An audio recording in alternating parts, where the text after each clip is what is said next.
बूढ़े आदमी से शादी। एक बेहद खूबसूरत लड़की की शादी उसकी मर्जी के खिलाफ एक बूढ़े अमीर आदमी से कर दी जाती है। वह उदास रहती है, लेकिन शादी की पहली ही रात उसे पता चलता है कि बूढ़ा आदमी रात के 12 बजते ही अचानक बदल कर एक दिलकश नौजवान बन जाता है। लड़की पहले तो डर जाती है, लेकिन धीरे धीरे सच सामने आता है कि वह युवक किसी पुराने श्राप का शिकार है, जिसे दिन में बूढ़े और रात में जवान रहना पड़ता है। लड़की का दिल सच्चे प्यार और त्याग से उस श्राप को तोड़ देता है और उनका रिश्ता मजबूरी से निकलकर अमर प्रेम में बदल जाता है। बहुत बरस पहले की बात है। दिल्ली के नज़दीक एक बड़े गांव में एक अमीर घराना बसा था। उस घराने का इकलौता चिराग था आरिफ। बचपन से ही वह इतना खूबसूरत था कि लोग उसे देखते ही दंग रह जाते। उसकी आंखों में अजीब सी चमक थी, चेहरे पर मासूमियत और शरीर में एक अलग ही आभा। जैसे जैसे वह बड़ा हुआ, उसकी शोहरत पूरे इलाके में फैल गई। लोग कहते थे कि अगर खुदा ने किसी को हुस्न का तोहफा दिया है तो वह आरिफ ही है। गांव की लड़कियां उसकी एक झलक पाने को बेताब रहतीं और औरतें अपनी बेटियों के लिए उसकी किस्मत से तुलना करतीं। मगर खूबसूरती और शोहरत ने उसके दिल में घमंड भर दिया। वह अक्सर आईने के सामने खड़ा होकर खुद को निहारा करता और कहता, दुनिया में मुझ जैसा कोई नहीं। उसके पिता उसे बार बार समझाते, बेटा, जवानी और रूप कभी स्थायी नहीं होते, इंसान को अपने कर्म और दिल से जाना जाता है। मगर आरिफ इन बातों को मजाक समझकर हंस देता। उसके दोस्तों की महफिलें, शराब और शान शौकत में उसका दिल रम जाता। वह किसी गरीब या साधारण इंसान को तुच्छ समझता। एक दिन गांव के मेले में एक बूढ़ा फकीर आया। उसके कपड़े फटे पुराने थे, हाथ में एक लाठी और आंखों में गहरा नूर। लोग दूर दूर से आकर उसके कदमों पर बैठ रहे थे और दुआएं मांग रहे थे। उसकी दुआ से बीमार ठीक हो रहे थे, गरीबों के घर खुशियां लौट रही थीं। गांव में उसकी चर्चा होने लगी। उसी मेले में आरिफ अपने दोस्तों के साथ पहुंचा। लोग फकीर को सजदा कर रहे थे, उसके सामने सिर झुका रहे थे। आरिफ के अंदर का घमंड जाग उठा। वह आगे बढ़ा और ऊंची आवाज में बोला, ये सब धोखा है। ये बूढ़ा लोगों को बेवकूफ बना रहा है। अगर सच में इसके पास कोई ताकत है तो मेरे सामने साबित करे। सारी भीड़ सहम गई। फकीर ने उसे गहरी निगाहों से देखा और धीरे से कहा, बेटा, अहंकार तेरे दिल पर छा गया है। खुदा ने तुझे जो रूप और जवानी दी है उस पर तू घमंड करता है। याद रख, ये सब अल्लाह की अमानत है। अगर उसने चाहे तो एक पल में छीन लेगा। आरिफ ने हंसते हुए कहा, मेरे रूप और जवानी को कोई नहीं छीन सकता। मैं दुनिया का सबसे ताकतवर और खूबसूरत आदमी हूँ। फकीर ने आंखें बंद की, लाठी जमीन पर मारी और आसमान की ओर देखा। उसकी आवाज गूंज उठी, तो सुन ले, तेरे घमंड की सजा यही है कि आज से तेरी जवानी तेरे लिए बोझ बन जाएगी। तू दिन की धूप में बूढ़ा और रात के अंधेरे में जवान रहेगा। जब तक किसी औरत का सच्चा प्यार तुझे स्वीकार नहीं करेगा, तब तक ये श्राप कभी नहीं टूटेगा। ये सुनकर लोग सहम गए।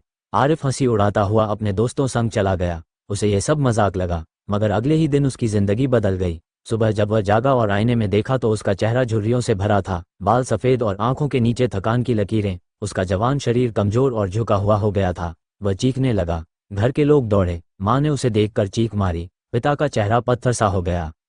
डॉक्टर, हकीम, तांत्रिक सब बुलाए गए, मगर कोई इलाज न मिला। लोगों में बातें होने लगी कि अमीर घराने का लड़का किसी गुनाह का शिकार हुआ है। आरिफ ने खुद को आईने में देखा और उसका घमंड टूटने लगा। वह दिन भर अपने बूढ़े रूप को छुपाने की कोशिश करता, मगर रात 12 बजते ही उसका चेहरा फिर से वही जवानी लौटाता। उसके बाल काले, चेहरा दमकता और शरीर फिर से मजबूत हो जाता। पहले दिन उसने सोचा कि यह सब किसी दवा का असर है, मगर जब यही हाल रोज होने लगा तो उसे फकीर की बात याद आई। उसकी हंसी अब चीखों में बदल चुकी थी। समाज का तिरस्कार उस पर भारी पड़ने लगा। लड़कियां जो कभी उसकी एक झलक पाने को बेचैन रहती, अब उसे देखकर नजरें फेर लेती। दोस्त उसका मजाक उड़ाते। पिता ने घर के दरवाजे बंद कर दिए ताकि लोग बेटे का सच न देख सकें। आरिफ अब अकेला हो गया था। दिन उसके लिए कैद था और रात उसकी आज़ादी। मगर वह रात भी उसे चैन नहीं देती थी, क्योंकि वह जानता था कि सुबह होते ही फिर से वो बूढ़ा हो जाएगा। उसकी जवानी अब उसके लिए किसी बोझ से कम नहीं थी। उसकी माँ रात रात भर दुआ करती, हे खुदा, मेरे बेटे की जवानी लौटा दे। पिता दरगाहों में मन्नतें मानते, मगर श्राप टूटने का नाम ही न लेता। आरिफ का घमंड अब टूट चुका था। उसकी आंखों में हर वक्त आंसू रहते। वह अक्सर रात को आसमान की ओर देखकर कहता, हे फकीर, हे अल्लाह, मुझे माफ़ कर दे। मैंने जो किया वह मेरी नादानी थी। मेरी जवानी मुझे लौटा दे। मगर उसकी दुआएं अनसुनी रह जाती। यही वो शुरुआत थी उसकी लंबी सज़ा की, जो धीरे धीरे उसकी ज़िंदगी को बदलने वाली थी। लड़की का नाम रूही था, जिसे बचपन से ही सपनों का राजकुमार पाने की तमन्ना थी।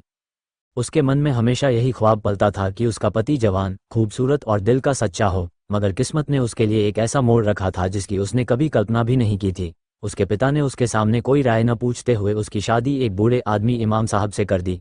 इमाम साहब उम्र में 50 से भी ऊपर थे, दाढ़ी में सफ़ेदी, झुर्रियों से भरा चेहरा और थकी हुई आंखें। शादी की रस्में रूही ने आंसुओं में पूरी की। उसके दिल में सवालों का तूफान था कि क्यों उसकी ज़िंदगी इस अंधेरे रास्ते पर डाल दी गई।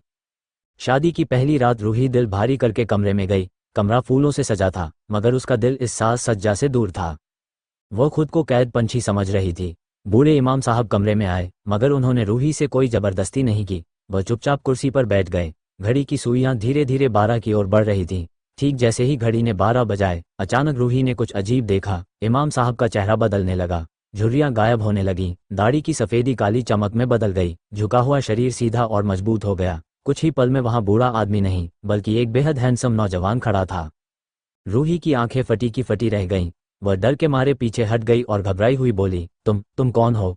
और अभी अभी मेरे सामने क्या हुआ? नौजवान की आंखों में दर्द था। उसने रूही की ओर देखकर कहा, डरो मत, मैं वही हूँ, तुम्हारा पति।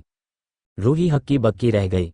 उसकी समझ में कुछ नहीं आ रहा था। नौजवान ने धीरे से कहा, मेरा नाम असल में आरिफ है। मैं हमेशा से ऐसा नहीं था। कई साल पहले मुझ पर एक श्राप लगा। एक बूढ़े फकीर ने मुझे शाप दिया था कि जब तक मैं किसी औरत के सच्चे प्यार को नहीं पाता, तब तक मैं दिन में बूढ़ा और रात में जवान रहूंगा।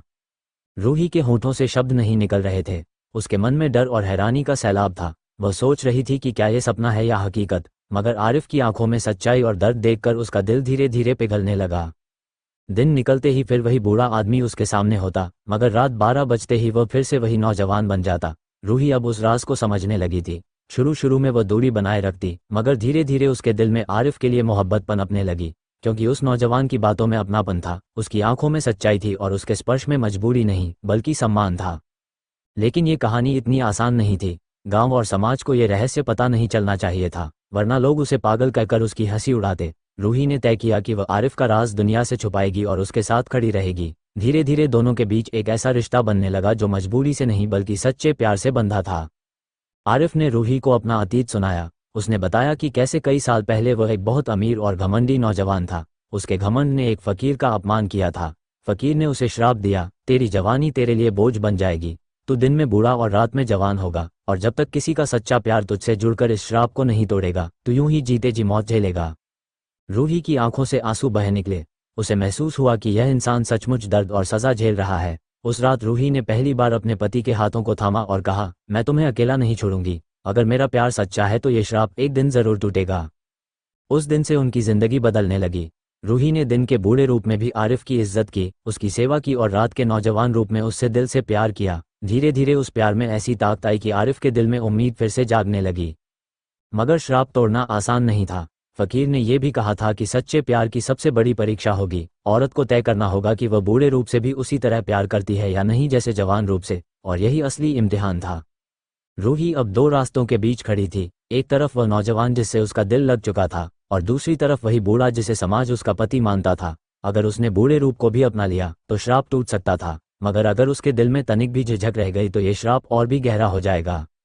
रूही ने खुद से वादा किया कि वह आरिफ के हर रूप को अपनाएगी। उसने अपने दिल में तय कर लिया कि वह बूढ़े रूप में भी उसी तरह प्यार जताएगी। वह उसके पास बैठती, उसका ख्याल रखती, उसके लिए खाना बनाती और बिना शिकवे के उसकी सेवा करती। आरिफ की बूढ़ी आंखों में जब ये सब झलकता तो उसमें एक चमक दिखाई देती, जैसे धीरे धीरे अंधेरा हट रहा हो। कई महीनों तक ये परीक्षा चली। फिर एक रात जब 12 बजे का समय आया तो कुछ अजीब हुआ। इस बार आरिफ का चेहरा बदलते बदलते बीच में ही रुक गया। आधा चेहरा बूढ़ा था और आधा जवान। वह दर्द से तड़पने लगा। रूही ने डरकर उसे गले से लगा लिया और रोते हुए कहा, हे अल्लाह, अगर मेरा प्यार सच्चा है तो मेरे पति को इस तकलीफ से निकाल ले। मुझे दोनों रूप मंजूर हैं, मैं इन्हें बूढ़ा भी चाहती हूँ और जवान भी। उसकी आंखों के आंसू आरिफ के चेहरे पर गिरे और अचानक एक तेज रोशनी फैल गई। कमरे में हवाओं का तूफान चला और जब रोशनी थमी तो उसके सामने सिर्फ वही नौजवान आरिफ खड़ा था, मगर इस बार स्थायी रूप से। श्राप टूट चुका था। रूही ने कांपते हाथों से उसका चेहरा छुआ और कहा, अब तुम हमेशा ऐसे ही रहोगे? आरिफ ने आंसुओं में मुस्कुराकर सिर हिलाया, हाँ रूही, तुम्हारे सच्चे प्यार ने मुझे आज़ाद कर दिया। उस दिन के बाद उनकी जिंदगी पूरी तरह बदल गई। अब कोई राज, कोई डर, कोई मजबूरी नहीं थी। रूही और आरिफ का रिश्ता मजबूरी की शादी से निकलकर सच्चे और अमर प्रेम का प्रतीक बन गया। बहुत साल पहले की बात है। दिल्ली से दूर एक छोटे से रियासत नुमा गांव में एक अमीर घराना रहता था। इस घराने का इकलौता बेटा था आरिफ। आरिफ बचपन से ही बहुत सुंदर, निडर और जिद्दी था। उसकी आंखों में अजीब सा जादू था, जिसे देखती हर लड़की मोहित हो जाती। जैसे जैसे वह बड़ा हुआ, उसका रूप और निखरता गया। चौड़ी छाती, लंबे काले बाल और होठों पर शरारती मुस्कान। लड़कियां उसके पीछे दीवानी थीं और गांव के लोग उसे राजकुमार कहकर बुलाते थे। लेकिन सुंदरता और दौलत इंसान को कभी कभी घमंडी बना देती है। यही हुआ आरिफ के साथ। वह खुद को सबसे ऊपर समझने लगा। उसे लगता कि दुनिया की हर चीज़ उसके कदमों में है। उसकी इस आदत से उसके पिता परेशान रहते। वह अक्सर कहते, बेटा, रूप और जवानी कभी न टिकती, इंसान को हमेशा अपने दिल और कर्म से याद किया जाता है। मगर आरिफ को इन बातों की परवाह नहीं थी। एक बार का किस्सा है। गांव के मेले में एक बूढ़ा फकीर आया। उसके कपड़े मैले थे, हाथों में लाठी और आंखों में नूर। लोग उसे घेर कर दुआएं ले रहे थे। उसी वक्त आरिफ अपने दोस्तों संग वहां पहुंचा। लोग फकीर से बरकत की दुआ ले रहे थे और उसके चरणों में बैठ रहे थे। आरिफ को ये सब बेमानी लगा। उसने दोस्तों के सामने अपनी शान दिखाने के लिए कहा, देखो, ये बूढ़ा लोगों को धोखा दे रहा है। अगर इसमें ताकत है तो मुझे कोई नुकसान पहुंचाकर दिखाए। लोग सहम गए। फकीर ने शांत स्वर में कहा, बेटा, अहंकार मनुष्य का सबसे बड़ा दुश्मन है। खुदा ने तुम्हें रूप और दौलत दी है, मगर इसे अपना ना समझो, वरना वही रूप और जवानी तुम्हारे लिए बोझ बन जाएगी। आरिफ ने जोर से हंसते हुए कहा, मेरी जवानी और रूप मुझसे कोई नहीं छीन सकता। मैं दुनिया का सबसे ताकतवर और खूबसूरत आदमी हूँ। फकीर की आंखों में गहरी चमक आई। उसने आसमान की ओर देखकर कहा, ठीक है, अगर तुझे अपने रूप और जवानी पर इतना घमंड है तो अब यही तेरे लिए इम्तिहान बनेगी। आज से तू दिन में बूढ़ा और रात में जवान होगा। दिन की धूप तुझे झुर्रियों और सफ़ेद बालों में कैद करेगी और रात की अंधेरी तुझे तेरी जवानी लौटाएगी। मगर याद रख, जब तक तुझे सच्चा प्यार नहीं मिलेगा ये श्राप टूटेगा नहीं। सभी लोग दंग रह गए। आरिफ पहले तो इस बात को मजाक समझा और हंसकर वहां से चला गया, लेकिन अगले ही दिन उसका जीवन पलट गया। सुबह जब उसने आईने में देखा तो उसके चेहरे पर झुर्रियां थीं, बाल सफ़ेद हो गए थे और शरीर बूढ़े आदमी जैसा हो गया था। वह चीख उठा। उसके पिता और माँ उसे देखकर दंग रह गए। उन्होंने डॉक्टरों और हकीमों को दिखाया, मगर किसी को समझ न आया कि यह क्या हो रहा है। आरिफ ने सोचा कि यह कुछ समय का असर है, मगर जैसे ही रात आई और घड़ी ने 12 बजाए, अचानक उसका बूढ़ा शरीर फिर से बदलकर जवान हो गया। वह हैरान रह गया। अगले दिन सुबह होते ही फिर वही बूढ़ा रूप। अब उसे फकीर की बात याद आई, उसका श्राप सच साबित हो गया था। धीरे धीरे यह उसकी जिंदगी का हिस्सा बन गया। दिन में लोग उसे पहचानते तक नहीं थे। गांव के लोग फुसफुसाते, ये तो वही अमीर घराने का लड़का है, देखो कैसे बूढ़ा बन गया, शायद किसी ने जादू किया है। आरिफ समाज के तानों और तिरस्कार से टूटने लगा। जो लड़कियां कभी उसकी झलक पाने को बेचैन थीं, अब उसे देखकर मुंह फेर लेती। दोस्त उसका मजाक उड़ाने लगे। आरिफ के पिता ने बहुत कोशिश की कि उसे इस हालत से निकालें। उन्होंने अल्लाह से दुआएं मांगी, दरगाहों पर मन्नतें माई, लेकिन कोई असर न हुआ। धीरे धीरे घराने की इज्जत भी डूबने लगी। लोग कहने लगे कि यह अमीरों की शान का नतीजा है। वक्त बीतता गया। दिन के उजाले में आरिफ समाज से छिपने लगा। वह बाहर नहीं निकलता। सिर्फ रात में जब वह फिर से जवान होता तभी वह खुली हवा में सांस लेता, लेकिन वह अकेला पड़ चुका था। उसकी जवानी अब उसके लिए सजा बन गई थी। इसी दौरान उसके माँ बाप ने सोचा कि शायद शादी उसकी जिंदगी बदल दे, मगर कौन अपनी बेटी एक ऐसे आदमी को देगा जो दिन में बूढ़ा और रात में जवान हो। बहुत सोच विचार के बाद उन्होंने जबरदस्ती रूही से उसका निकाह कर दिया। रूही उस वक्त तक इस सच से अनजान थी। उसे लगा कि उसे एक बूढ़े आदमी से बांध दिया गया है। शादी की पहली रात ही जब उसने आरिफ का बदलता रूप देखा तो उसके पैरों तले जमीन खिसक गई। पहले तो उसने इसे जिन या भूत समझा, मगर फिर जब उसने उसकी आंखों में सच्चाई और दर्द देखा तो धीरे धीरे उसका डर कम हुआ। आरिफ ने उसे सब कुछ बता दिया, फकीर का श्राप, उसका अहंकार, उसका अकेलापन। रूही पहले गुस्सा हुई, उसे धोखा महसूस हुआ, लेकिन वक्त बीतने के साथ उसने आरिफ के दिल का दर्द समझा। दिन का बूढ़ा रूप उसे मजबूर कर देता कि वह समाज से नजरें चुराए, लेकिन रात का नौजवान रूप उसके दिल को मोह लेता। रूही के सामने सबसे बड़ा सवाल था, क्या वह इस आदमी से सच्चा प्यार कर पाएगी, चाहे वह बूढ़ा हो या जवान। समय ने रूही को सिखाया कि प्यार सिर्फ रूप पर नहीं बल्कि इंसान की आत्मा पर होता है। उसने तय कर लिया कि वह आरिफ के हर रूप को स्वीकार करेगी। धीरे धीरे उसने बूढ़े आरिफ को भी वही मान सम्मान देना शुरू कर दिया। रूही का ये त्याग ही असली दवा था। फकीर ने सच कहा था कि सच्चा प्यार ही इस श्राप को तोड़ेगा। एक रात जब रूही ने रोते हुए कहा, मैं तुम्हें बूढ़ा भी चाहती हूँ और जवान भी, क्योंकि मेरा दिल तुमसे जुड़ा है, न कि तुम्हारे रूप से, तभी अचानक आसमान गरजने लगा। कमरे में तेज रोशनी फैली और आरिफ का शरीर कांपने लगा। उसका बूढ़ा रूप धीरे धीरे गायब होने लगा। वह दर्द से तड़प रहा था, मगर रूही उसके सीने से लगी रही। उसने कहा, हे अल्लाह, अगर मेरा प्यार सच्चा है तो मेरे पति को इस सजा से आज़ाद कर दे। और तभी वह पल आया, श्राप टूट गया। आरिफ अब हमेशा के लिए वही जवान रूपवान इंसान बन गया। उसकी आंखों से आंसू बह निकले। उसने रूही के हाथ पकड़कर कहा, तुम्हारे सच्चे प्यार ने मुझे मौत से जिंदा किया है।